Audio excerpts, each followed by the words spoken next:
зани аз шавҳар баромадагиро ба занӣ гирифтам. Бисёриҳо мегӯянд ки то духтари бокира нагирӣ гунаҳгорӣ. вале ман аз занам розиам. зани хуб, намозхон, қуръонхон ҳаст. оё духтари бокира гирифтани ман шарт аст бобоҷон ё на? яъне бародари мо мумкин худаш занам ногирифта бошад, вале як зани мақсад бева гирифтааст, шавҳаркардагӣ гирифтааст. лекин бисёр хислатҳои хуб дорад, қуръонхон аст, зани боҳаё ҳаст. оё мақсад гирифтани ҳамин зани бокира шарт аст? шарт нест. шарт нест. барои ҳамин яъне аз вақте шарт мегим, яъне зарур ё фарз бошад нест. метавонад фарқ надорад. чӣ хеле ки ҳамин духтароро бубинен, мо фақат яктарафаем. яъне мардак агар бачаак зан ногирифта бошад, ягон бевара бигирад, ҳама механдад. мегӯяд ай худаш мисол калона гирифт ё бевара гирифт, ҳама механдад.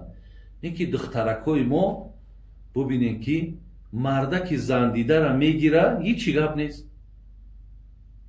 ё дар болои занаш як духтаре ки шавҳар накардай, зани дуюм мегираш, дар ин ягон кас эрод намегира. як бора ҳамеҳоро аз рӯи инсоф, бародаро, аз рӯи инсоф ҳамеҳоро худтон нигаҳ кунем.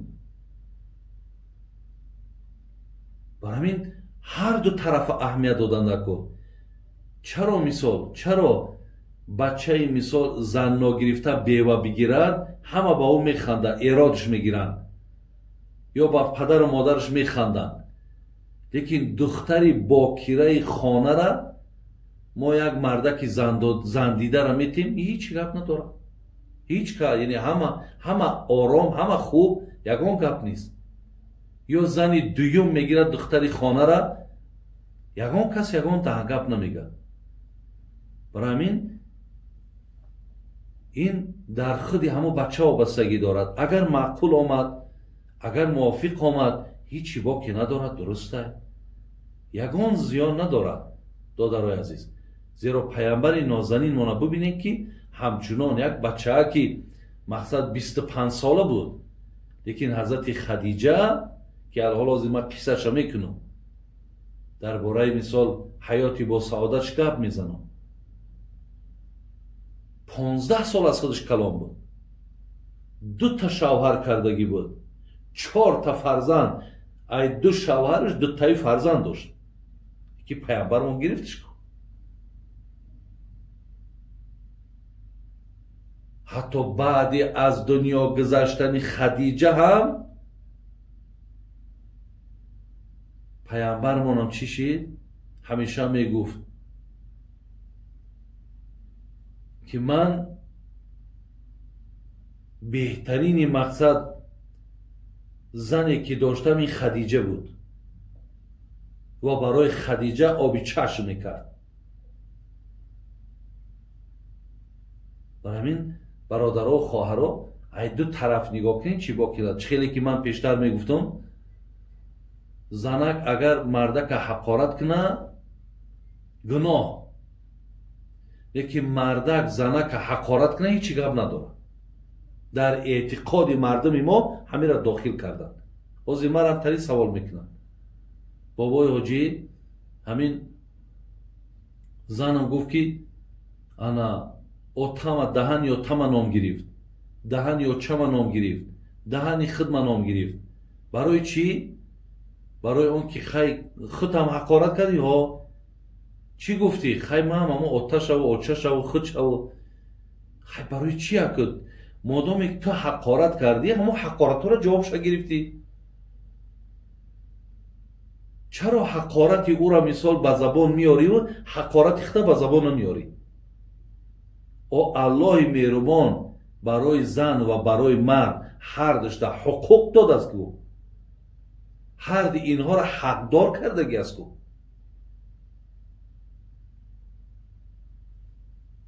барои ҳамин ҳеҷ зиёне надорад додарои азиз. фақат дар ҳамин масъала падару модаротон қати маслиҳат кунед, яъне иҷозати падару модарро бигиред. با پدر و مادر نشسته صحبت کنید، فهمانشان از نگاه شریعت هیچی باقی ندارد، ولی اون مسئله خانوادگی را خودتون حل کنید. چخیلی که یک دختره میگیرین میارین نادختره که سیری او را میپشونه با او زندگی میکنین، همین هم عیناً همون مثاله، هیچی دیگر فرق نداره.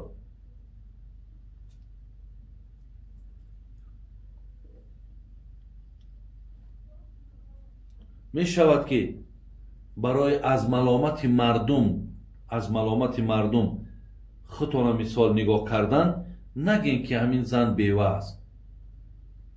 مقصد برین رنگ همین توی را که در زنگیریاتون میکنین همون خیلی توی کرده بگیرین بیارین، ولی چیزی را که خودتان میدونین همون بین خودتان پوشیده نگاه بدارین و با او زن زندگی کردن بگیرین. در همین جمع ای ملامت مردم خلاص میشین.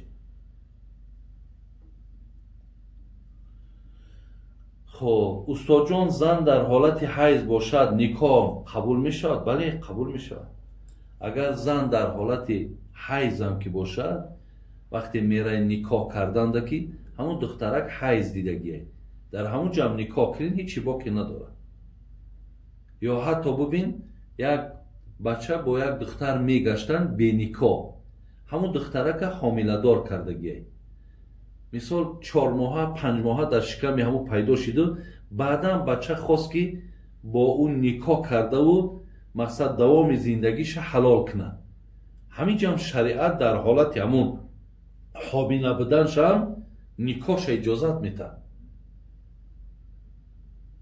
اگر به شرطی که نسب همون معلوم باشد. یعنی همون آدمی که با این معامله داشت و با این مقصد خواب خیز میکرد، اگر همون حملی بودگی از صاحبش معلوم باشد، بعد نکاح هم با خانداریشون اجازت هست.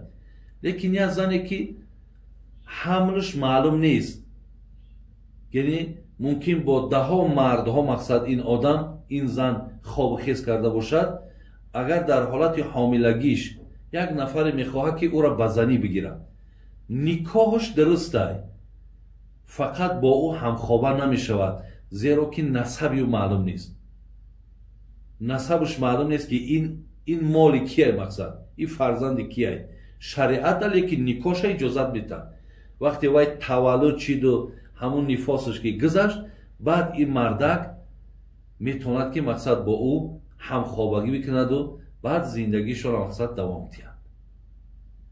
در حالت حیض نکاح هم داد. در حالت حیض برادرها طلاق هم که کند، موافقی مذهب من، اگر چند طلاق سنی طلاق داریم و بدعی طلاق داریم، یعنی در حالت حیض این طلاق بدعتیه، یعنی در این حالت من کردن مجتهدای مذهب ممکن در حالت حیض طلاق نکنین.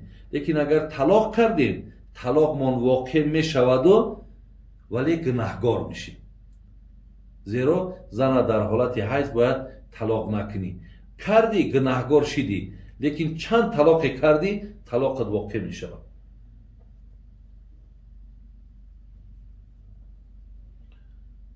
بابا جان، من شنیدم که کسی از حرام کرده های خدا استفاده برد تا 40 روز نماز روزش قبول نیست. آیا این درست است؟ ولی حدیث پیامبرمون است. اصلا برادرای عزیز، همین مسلمان و غیر مسلمان فرقش با حلال و با حرام است.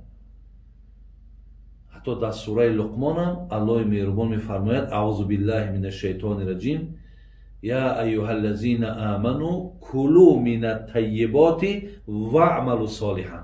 ای کسانی که ایمانی با خدا دارید، الله را بین اول چی را میماند در پیش؟ میگه اول لقمت حلال کن، دوم بعد مرا عبادت کن. کلوا من الطیبات واعملوا صالحا. تمام عملات بعد لقمت های، یعنی اول لقمه ها را حلال کنین، بعداً مقصد مرا عبادت کنین. از این لحاظ اگر هر کسی که مثال هم حرام میخورد و هم حرام میپوشد و با بزم این عبادت میکند، این در عبادتش زیان و ضرر دارد. ولی ببین در قرآن الله مهربان میگه که یا ایها المدثر قم فانذر و ربک فکبر و ثیابک فطهر. پیش از اونه که تو در نماز باید راحت شوی، میگه اول لباسات نمازی کن. یعنی لباسای تو باید که یگان بگیم اثری بینمازی در اونها نباشه. ببین جات باید پاک باشه، جای نمازخانیت پاک باشه، لباست باید پاک باشه، بعد عبادت بکنی. وقتی جای پاک، لباس پاک باشد، آیا درون انسان از لباس از جا مهمتر نیست؟ برای همین اگر در شکم ما، در حلق ما از حرام اگر باقی باشد چیزی، ما با این عبادت کردن نمیتونیم. وقتی ظاهری ما پاک باید باشد، باطن ما اولاتر و برتر از ظاهرمان هست. برای چی حضرت ابوبکر صدیق وقتی خادمش، خدمتگارش در زمانهای پیشتر که فالبین بود، ای پشتی فالبینی نان میخورد، وقتی مسلمان شد و این کسب ترک کرد، هر روز با همراه ابوبکر صدیق مهنتی که در بازار میکرد یا جای میخوردن. دویم لیکن ابوبکر میپرسید امروز چیکار کرده که ای یک تای نان آوردی؟ دویم جوابش میگفت مقصد هیزم کشیدم، مقصد کار یک خانه یک مسلمان بود کردم. یک بگو میگه ابوبکر صدیق همین گرسنگی غلبه کرده نپرسید، یا ممکن عادت شمین بود که خیلی که غلام و مسلمان دیگری از راه حرام یگان چی نمیاره. میگه وقتی میاتی که نان خورد، غلامش میگه گفت چرا امروز نپرسیدی؟ گفت چی را پرسم؟ گفت این نانی که امروز من آوردم پول این، گفت از همون دوره های من فال بین بودم، یک کس فال دیده بودم پول نداشت بتم. حاضر در بازار ملاقات کردیم، همون قرض همون دوره پیش گفت نو داد، ای از همون پول فال بینی من. ابوبکر صدیق میگه همه انگوش در حلقش انداخت و خواست که بگرداند، نگشت. مردم گفتن خیلی که خورده نفهمیده بود، تو قصدا نکردی که خدا میبخشد. نه گفت، میگه آب نوشید و با آب میگه انگوش انداخت و پس گرداندش. و چی گفت؟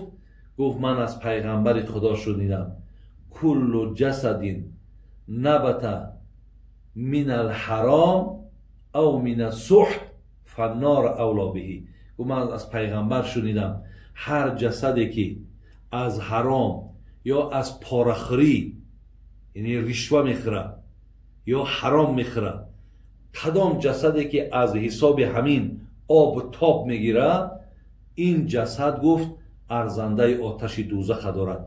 من نمیخوام که به خاطر یک تیکه نان که جسدی من از این آب تاب بگیرد من داخل جهنم شوم. برادر عزیز، بسیار مسئله لقمه بسیار مهمه. ولی پیامبر من گفت از زمانی میشود که در بین امت من سه چیز دیگه باقی نمیماند. یکی رفیقی که حقیقتا رفیق باشد، یعنی به حالت دوستش نگاه نکند که وای وظیفه دارد بی وظیفه، پول دارد بی پول، بچه کیه بچه کی نیست، یعنی رفیقی جانی باشد. این خیر رفیقا گفت نمیمانند. دوم سنت های من هم گفت از بین امت میروه. سه لقمه حلال باقی نمیماند. وقتی گفت این سه چیز در بین امت هم نماند، زندگی کردن در همون عصر در همون زمان گفت بسیار محال است، بسیار مشکله.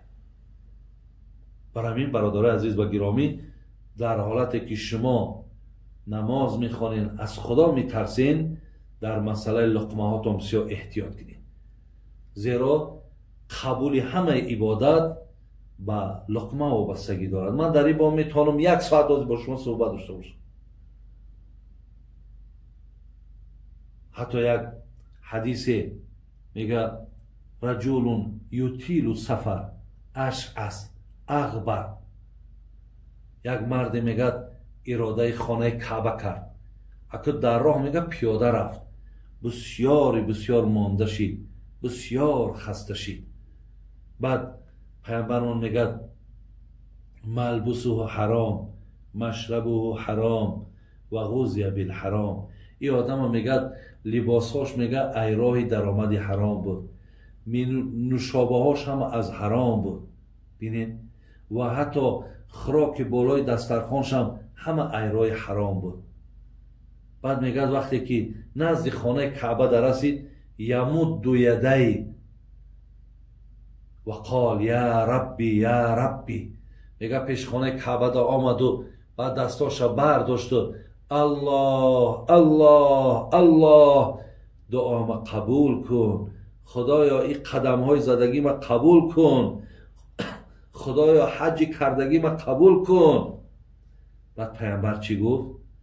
بعد گفت که فانا یستجاب لکم. بین آیا گفت همین آدمی که لباسش حرام، خوراکش حرام، نوشابش حرام، همیشه مقصد دنبال حرام، آیا این انسان گفت خدا دعاش اجابت میکنه، بندگیش اجابت میکنه؟ یعنی نه، گفت قبول نمیشه. خدای مهربان توفیق منتهد برادرای عزیز. اکود راه دین طی کردن بسیار مشکله. انا خیلی احتیاطای بسیار لازم در کاره. لیکن انشاءالله شما مهنت کنین، غیرت کنین، خدا خواهد به همین مقام شما، به همین مرتبه شما میرسین.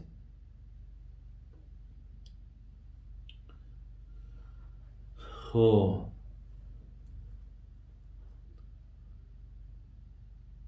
دیگر سوال دادن، گفتن داماد و عروس در روز تویشان نماز نخوانند گناهگار میشوند؟ نه، اکو نماز اگر 5 وقته باشد بله. من گفتم که نماز عذر نداره، خواه برای داماد باشد، خواه برای عروس باشد، زمانی همون نماز که آمد باید نماز خوانه. هیچ کار دنیا برادر عزیز مانع نماز باید نشود.